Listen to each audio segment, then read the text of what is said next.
Burgers are one of the easiest things to cook, right? Make a patty and throw it on the cooktop. But there's a lot more to doing it right. So you can avoid the common mistakes people often make when cooking burgers, here are the finer points that make all the difference.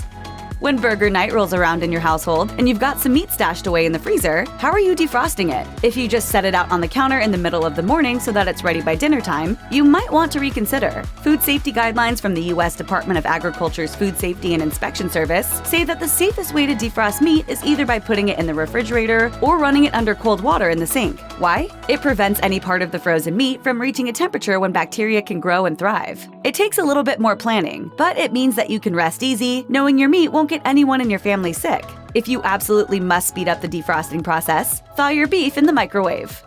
There are all different kinds of ground beef, which is really just an umbrella term for any cut of beef that's ground up into tiny bits. You can make ground beef out of the cheapest cuts on the market all the way up to prime steak. You can buy pre-made ground beef at the store or make your own at home. And beyond beef, there are all sorts of other ground meats you can add or use to create your perfect burger. So before you head to the store, consider your burger goals. Are you trying to tighten up your waistline? Is flavor your top priority? Will you be cooking your burgers on a skillet, on the grill, on a griddle? Many cooks recommend mixing a few different types of meat to achieve your desired flavor and consistency. But when it comes to straight ground beef, keep an eye on the ratio of fat to lean meat on the packaging. You'll want to use beef that's on the fattier side, with somewhere between 20% to 30% fat, Food & Wine recommends, to keep your burgers moist and tasty. Here we have ground chuck. It's 80-20. We're looking for that 20% to really bring out all that flavor and that juiciness. If you're making your own burger patties, pay close attention to how you handle your burgers. You really want to take a get in and get out approach. If you knead or work the meat too much, you'll end up with tough, chewy burgers. You should loosely mix in any seasonings, form your patties, and call it a day. And when forming your burger patties, take care not to pack the meat too tightly. Consider aiming for a meatball-like consistency, where the meat is lightly pressed together with just enough force to maintain its shape. This gives the lean meat and fat some room to breathe and meld during the cooking process. Pack your burgers too tightly, and you'll likely have a dense, hard-to-chew result. Have you got any floss? As for the shape of your patties, generally speaking, consistent size, shape, and density across all of your patties is the key. You want nice, even cooking throughout, as well as even cooking across all of your different patties. There's also a good reason why so many experienced barbecue cooks insist on putting a thumbprint in the middle of each patty. This little trick prevents your burgers from swelling up too much in the center, according to Delish. It's such a simple step, but it really helps a burger hold its shape during the cooking process. The secret is to move it as less as possible. The more you move it, the more chance you've got of breaking the burger. And then look, on. Before you go overboard and dump the contents of your entire seasoning rack into the bowl with your ground meat, take a deep breath and step back from the counter. Unless you legitimately hate the taste of whatever meat you're using, there's really no need to go overboard with seasonings and mix-ins. A burger should taste like a burger, and if you use too many fancy add-ins, you're going to completely overwhelm its flavor. You and your guests can always add more salt, seasonings, and toppings later, but it's almost impossible to remove these ingredients if you accidentally added too much. No herbs, no chopped onions, no garlic, no soup mix, no mysteries, just salt. Why? Well, because it actually seasons the meat. As for when to add the salt, it can be tricky. If you add salt too early and let your burger sit for a while, the salt is going to draw out some moisture that otherwise would have become delicious, flavorful juices. There are conflicting opinions about this, but the kitchen suggests it's best to add salt to your burgers right before slapping them on the grill. Other seasonings like pepper or garlic powder don't have the same drying properties as salt, so you're okay to add them whenever you'd like.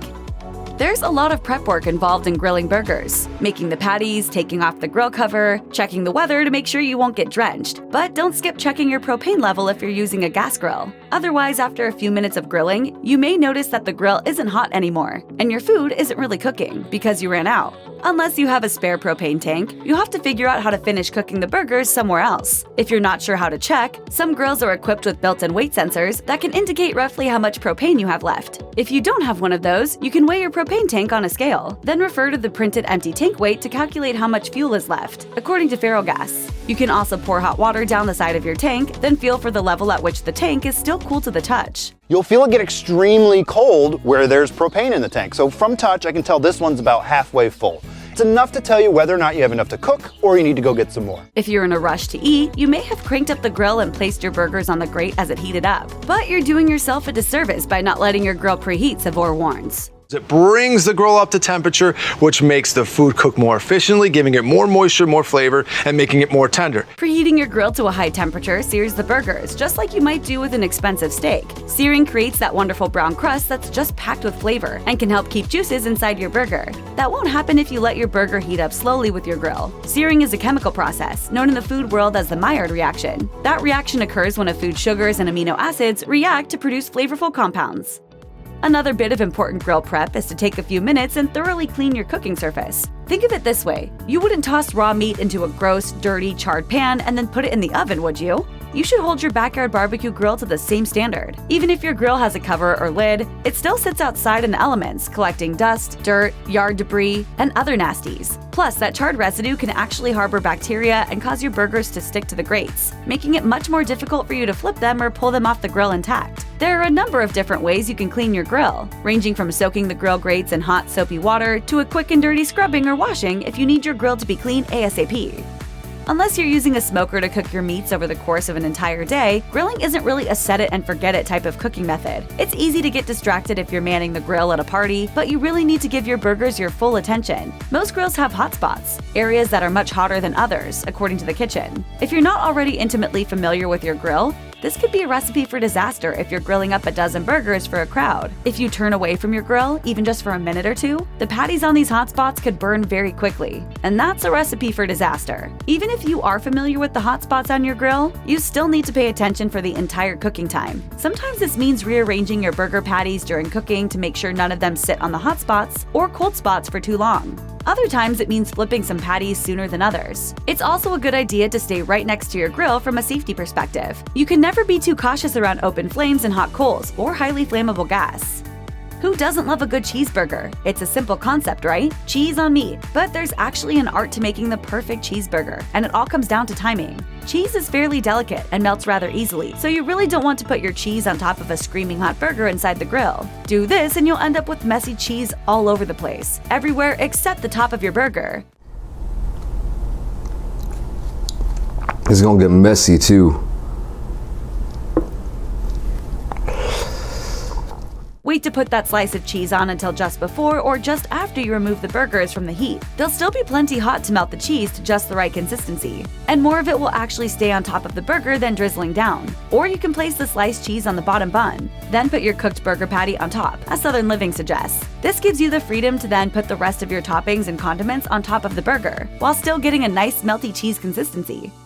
If you've seen your dad bring a knife outside and cut into one of the burgers to check for doneness, using the result to inform whether or not it's time to pull all the burgers off the cooking surface, don't model your behavior after him in this case. You're releasing all the juices you worked so hard to preserve throughout the cooking process. And checking your meat's color doesn't necessarily tell the whole story, especially if you're using a mix of meats or non-traditional burger meat. With ground beef, yes, you can use the pink color to help gauge your burger's doneness, but this just won't fly with a burger made of ground pork or turkey, which both tend to retain a pinkish hue even when they're thoroughly cooked. And what's thoroughly cooked? Technically speaking, you should never ever eat raw or undercooked beef, as it may contain harmful bacteria like E. coli. Also mid-rare, but it's like raw. It's little raw. So consider investing in a meat thermometer. This handy kitchen gadget removes all the guesswork out of cooking burgers and other meats. You can simply insert the probe and get the meat's temperature in a matter of seconds. For ground beef, the USDA recommends cooking burgers to an internal temperature of 160 degrees Fahrenheit. And if you're throwing some other entree on the grill at the same time as your burgers, you should know that the recommended cooking temperatures vary greatly for other types of meat.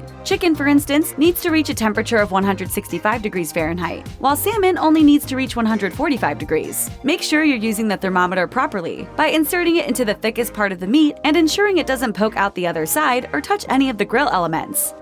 After you grill up your burgers, you may just want to sit back and relax with your dinner and a beer. But you've got one more job to do. Once you've pulled your burgers off the grill, bring the plate or pan you used to bring out the raw meat and any utensils you use back inside. Put them in the dishwasher immediately, or wash them in the sink with hot, soapy water. While you're at it, be sure to sanitize your entire kitchen counter and anything else the raw meat may have come into contact with. You can use hot, soapy water to clean surfaces, but the USDA also suggests using a solution made with 1 tablespoon of bleach per gallon of water. You should also wash your hands for at least 20 seconds, and encourage anyone who's helping to do the same. I have recently been placed in charge of garbage.